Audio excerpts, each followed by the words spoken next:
जब अल्लाह ने पूरी दुनिया बनाई है तो अल्लाह ने आपको मुसलमान क्यों नहीं बनाया? मेरा नाम क्या है?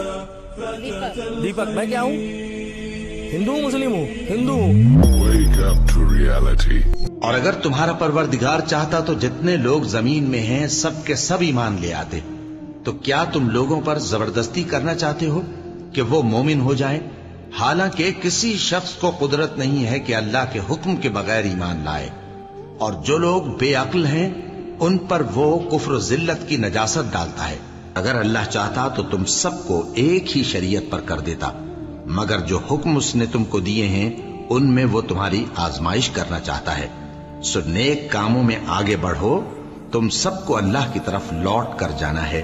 फिर जिन बातों में तुमको इख्तिलाफ था वो तुमको बता देगा। और हम फिर ताकीद करते हैं कि जो हुक्म अल्लाह ने नाजिल फरमाया है उसी के मुताबिक उनमें फैसला करना और उनकी ख्वाहिशों की पैरवी न करना, और उनसे मुहतात रहना कि किसी हुक्म से जो अल्लाह ने तुम पर नाजिल फरमाया है ये कहीं तुमको बहका ना दें। अब अगर ये न माने तो जान लो कि अल्लाह चाहता है कि उनके बास गुनाहों के सबब उन पर मुसीबत नाजिल करे, और अक्सर लोग तो नाफरमान हैं ही।